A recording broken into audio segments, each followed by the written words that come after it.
Salam alaikum wa rahmatullahi ta'ala wa barakatuhu. Que la paix soit avec vous. J'espère que votre prière sera acceptée et il n'y a pas de raison qu'elle ne le soit pas. Je voulais faire un rappel très rapide. Ya ayyuha alladhina amanu idha nudiya lis-salati min yawm al-jumu'ah.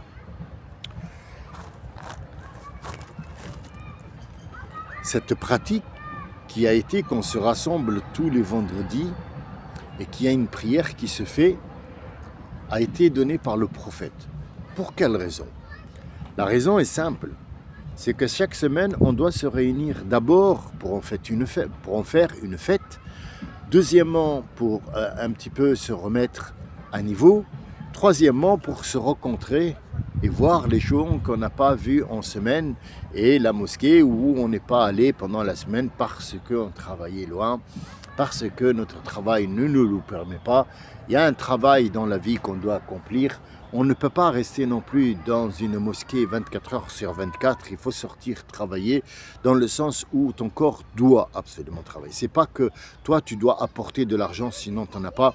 C'est qu'il faut bouger. Il faut que ton corps bouge. Il faut que ton esprit bouge. Il faut que tous tes organes travaillent. Et pour qu'ils travaillent, il leur faut un mouvement. Peu importe le mouvement que tu choisis. Il y a des gens qui ont choisi d'être écrivains. Ils ne bougent pas. Il ne bouge pas de chez lui. Est-ce qu'il a fait ça parce que il doit apporter de l'argent? Peut-être dans sa tête, oui. Mais le but est que ça soit être un écrivain parce qu'il doit apporter quelque chose à cette société. Et à lui-même aussi, à son corps, à son intellectuel. Il a choisi de faire du sport à son intellectuel. C'est tout simplement ça. Donc j'espère que votre prière est acceptée et que votre remise à niveau soit faite. Et vous inquiétez pas, tout ira bien, Inch'Allah. Je voulais vous parler de ce monde qui est bizarre autour de nous. Il est focalisé sur l'argent, il est focalisé sur le gain. Il n'y a pas un seul, je dis bien un seul, Africain, nord-africain ou africain que j'ai vu dans ma vie, ou que j'ai côtoyé, ou que je suis allé voir dans une mosquée, ou hors d'une mosquée, ou dans la rue, ou qui est venu chez moi, qui ne m'a pas parlé de euro. Et à l'époque, c'est thousand, ou shilling, quand je suis allé en Angleterre. C'est la même chose.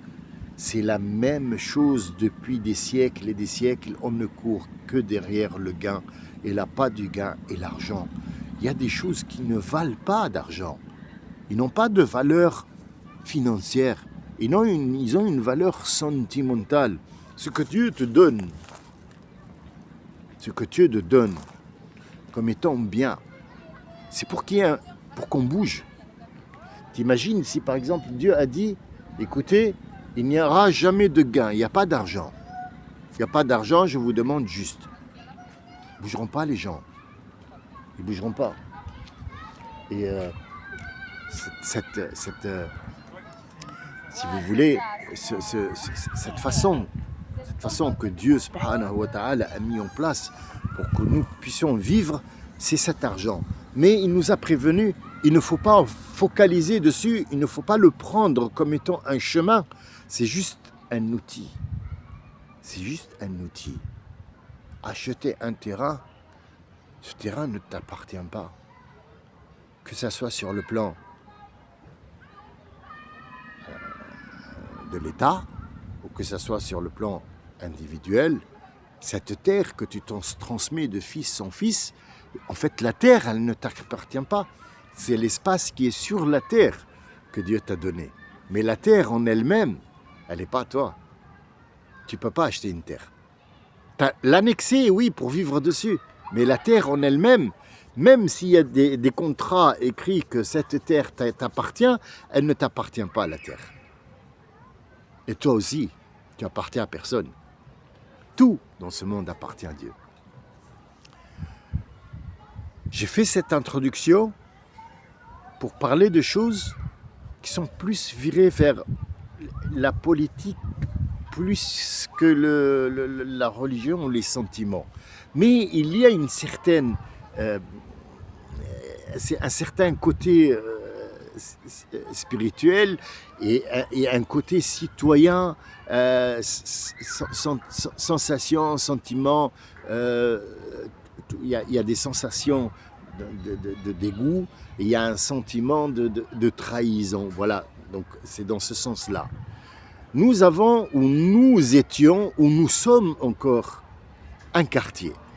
Ce quartier, qui fait partie d'une ville, a voté pour un député qui va nous représenter dans l'hémicycle de l'État.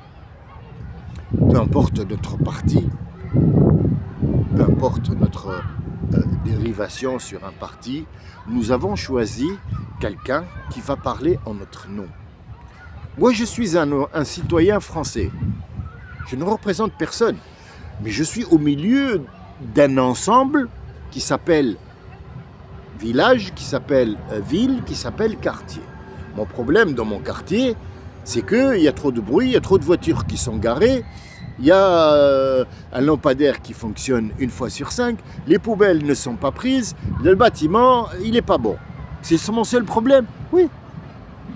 Est-ce que ton problème, c'est l'Élysée? Non, moi j'habite dans un quartier, on m'a dit que telle personne faisait partie d'un parti, on ne sait pas, RN, PRN, CRN, TKN, RL, FS, on s'en fout, droite, gauche, en bas, en haut, et il a dit que je vais vous régler votre affaire. D'accord, tu as été mandaté par nous pour que tu parles de mon lampadaire. Or maintenant, ça fait 1 an qu'il est dans le cycle et tous les jours, je vois ta gueule, je vois ton visage à l'hémicycle, comment il a pris des couleurs et comment tu es assis, pied sur pied comme ça sur l'hémicycle et tes épaules, ils sont hauts. En fait, tu es payé, mais tu n'as pas fait ton devoir. Tu n'as pas parlé de mon lampadaire.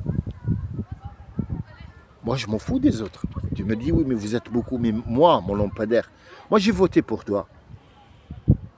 Les autres aussi. J'ai contacté les autres. Je leur ai dit, est-ce que votre problème a été réglé? Non. Tu fais quoi dans l'hémicycle? Pourquoi tu es allé là-bas?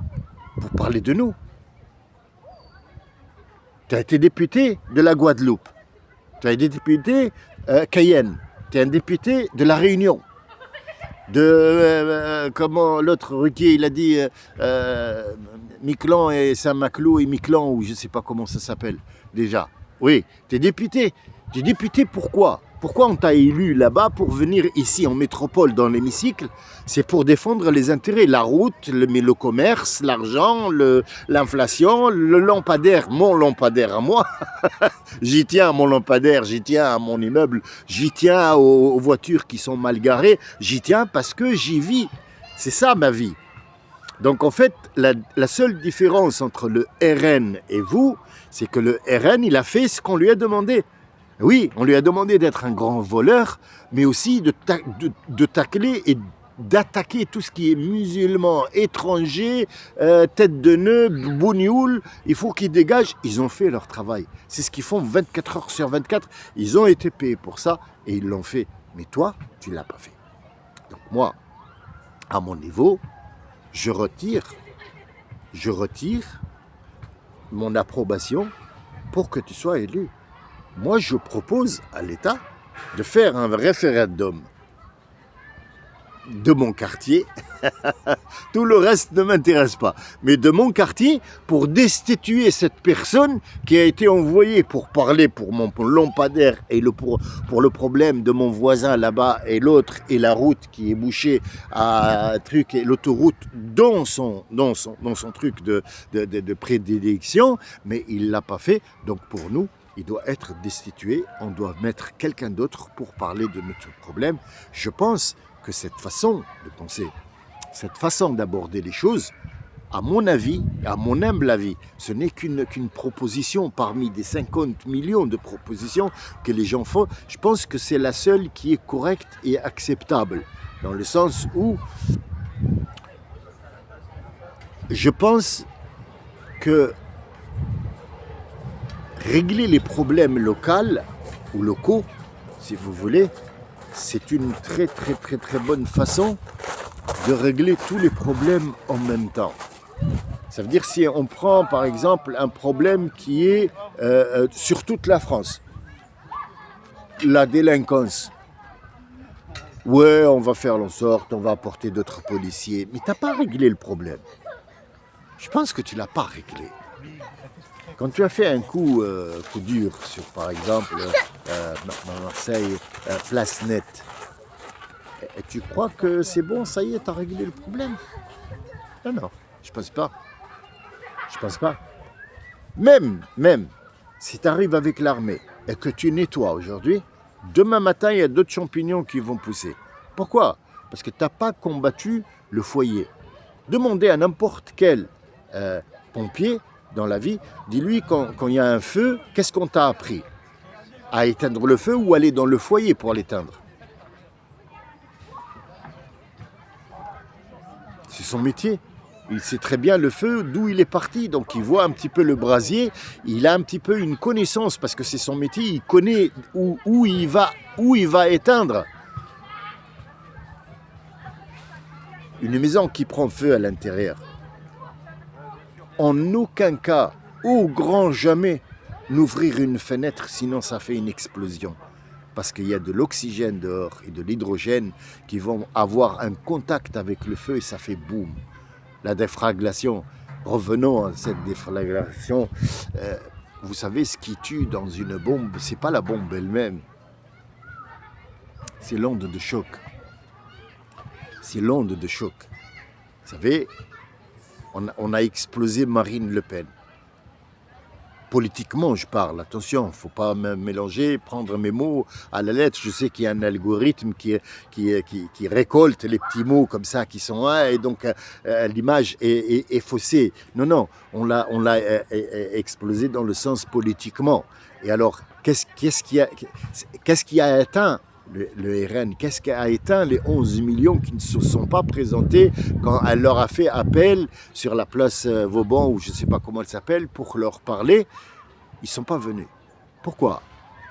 Parce qu'ils ont eu le choc, l'onde de choc.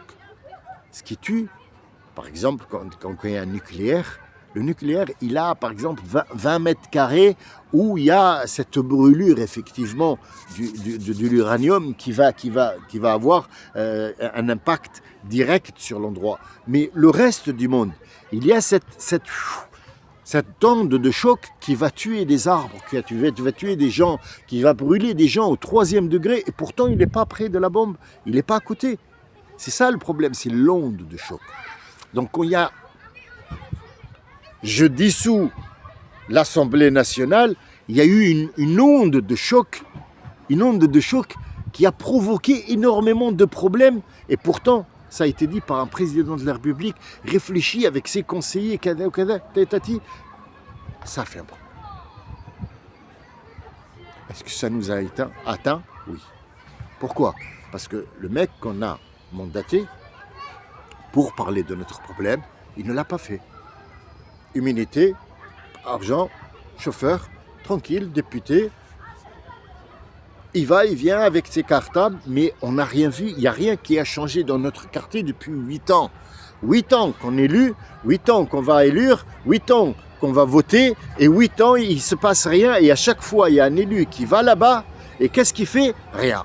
Il est là, assis, il profite. Le buffet, il est à volonté, donc un élu qui est payé, par exemple, 16 000 ou 8 000 euros, et moi, je l'ai élu, et ma paye, elle est de 950, par exemple, ou 1000 ou 1300, allez, on n'exagère rien, 1300 euros, le SMIC, lui, il est payé 8 000 euros.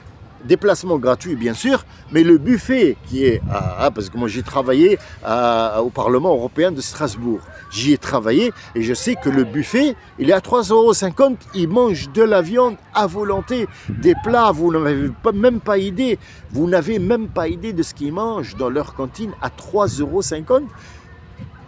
C'est un élu qui a été envoyé parce que ta vie, tout à toi, elle est chère. Et il est allé pour te défendre. Il est allé pour te défendre. Mais il a mangé pour 350. Il a trouvé la vie, elle était belle. Il a même déplacé sa famille. Il est allé habiter à Paris parce qu'il ne peut pas faire le déplacement, aller et venir. Il est resté là-bas.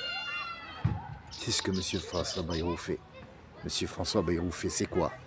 Il veut atteindre les 6 mois. quand un ministre atteint 6 mois dans son poste, même s'il est enlevé, même si on lui demande de partir, même si on l'a destitué, il garde son statut de Premier ministre, donc il garde l'argent du Premier ministre, le garde-corps du Premier ministre et le chauffeur du Premier ministre. Vous voyez, on ne travaille pas pour la même chose, on n'a pas les mêmes idées, on est les pauvres citoyens qui subissent les supplices qu'on nous inflige tous les jours. Et le problème, c'est que c'est nous-mêmes qui avons voté.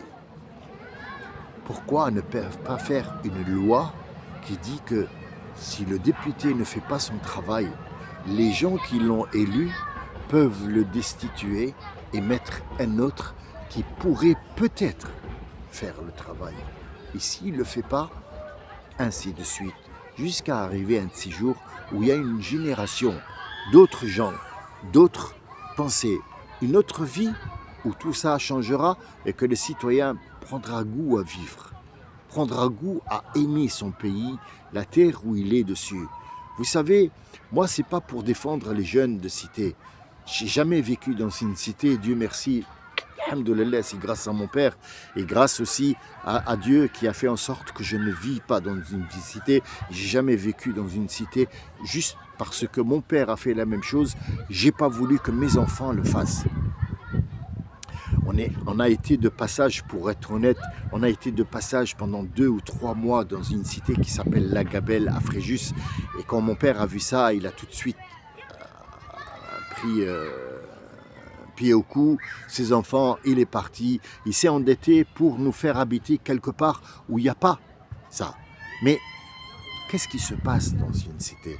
Ce sont des gens qu'on a mis en prison, parce que cette cité, c'est pas une habitation, c'est une prison, c'est un truc qui est sous surveillance, et on le laisse faire. Allez, pourrissez bien, pour qu'on puisse vous juger bien, c'est ça le problème. Je ne les défends pas, mais un jeune à qui tu mets des tennis qui sont à 1000 balles, qu'est-ce que tu veux qu'il fasse?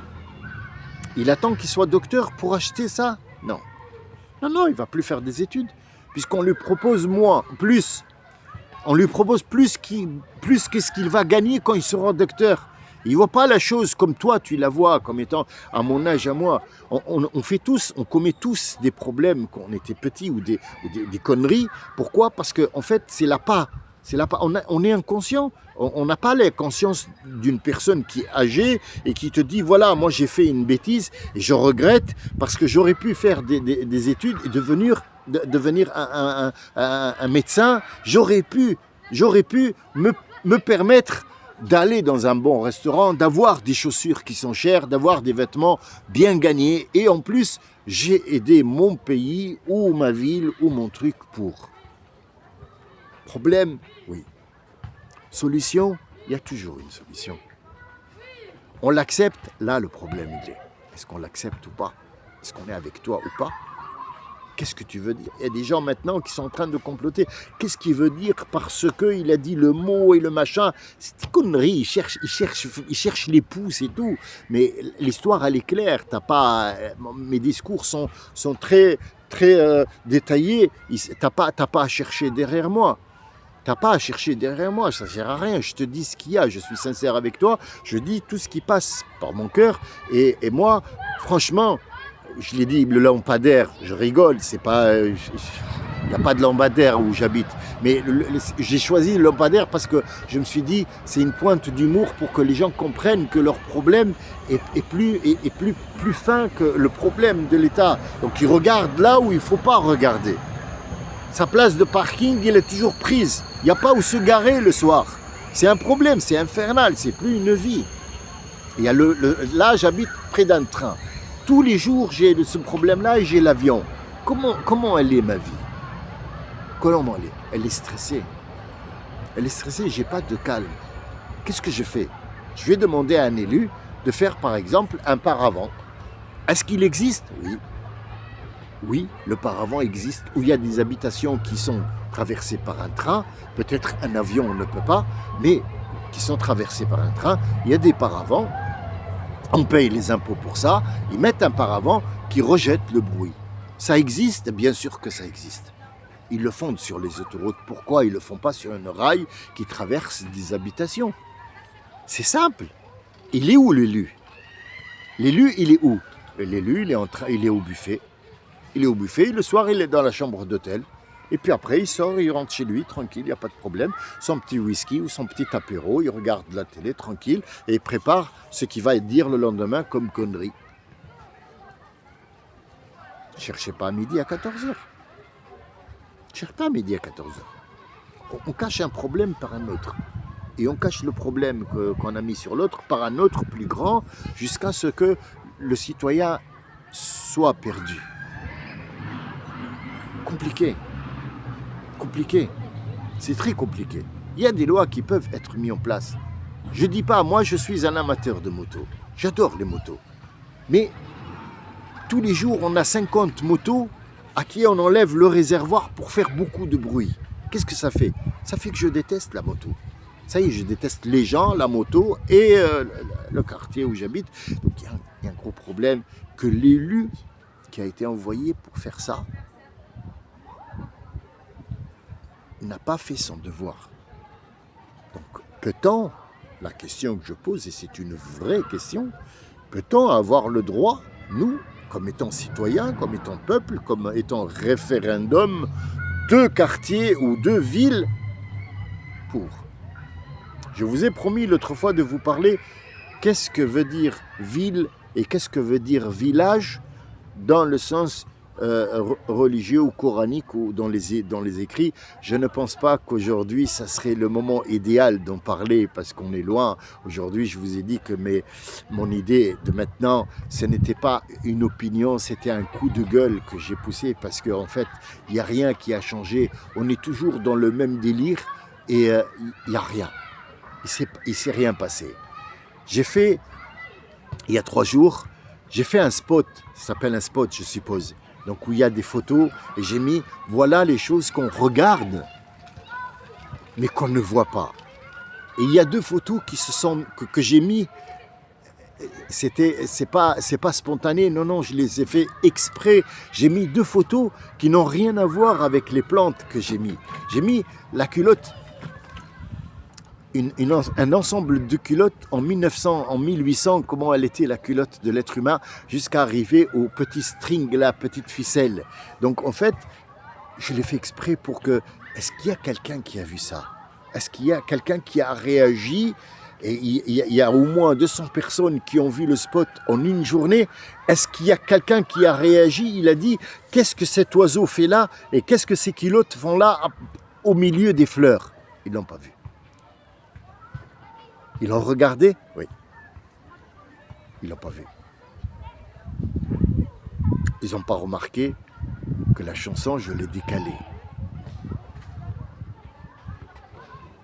Tout ça, c'est pas des pièges. Non, c'est pas des pièges.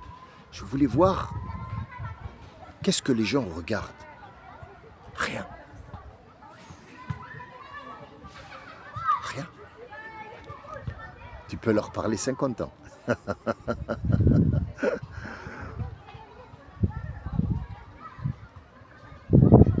Ça rentre par là, ça sort par là. Pourquoi? On les a habitués comme ça. Un élu, allez, tu es obligé d'aller voter, tu as voté, tu t'en fous, parce que de toute façon, il fera ce qu'il veut. Il ne fera pas ce que toi tu veux. Voilà. Je vous remercie de votre écoute. J'espère que le message est passé. Est-ce que quelqu'un pourrait me répondre? Cette fois, je demande vraiment une réponse. Est-ce que c'est possible? Est-ce que c'est pas possible? Je ne sais pas du tout. En fin de compte, moi j'ai dit ce que je pensais à haute voix. C'est tout ce que je peux faire. Pas autre chose. Je subis comme vous, comme nous tous d'ailleurs. Je souhaite que le lendemain est un autre jour. Et que pourquoi demain, cet après-midi soit un autre jour? Parce que cet après-midi commence le samedi de demain. Il commence, et l'après-midi effectivement. Et je vous souhaite un bon samedi, un bon week-end. Et puis peut-être qu'on se reverra, peut-être qu'on se reparlera. Je vais entre 2 prières maintenant me préparer pour lire quelque chose. faire quelque chose de bien. Il y a un ordinateur à réparer, il y a une femme qu'il faut sortir de la maison pour aller se promener. Il fait beau, on va voir les plantes et faire peut-être des petites photos, voir cette magie de la nature qui reprend le dessus. Eh bien, je vous souhaite une très bonne journée. Je vous dis à bientôt. Salam alaikum wa rahmatullahi wa barakatuh.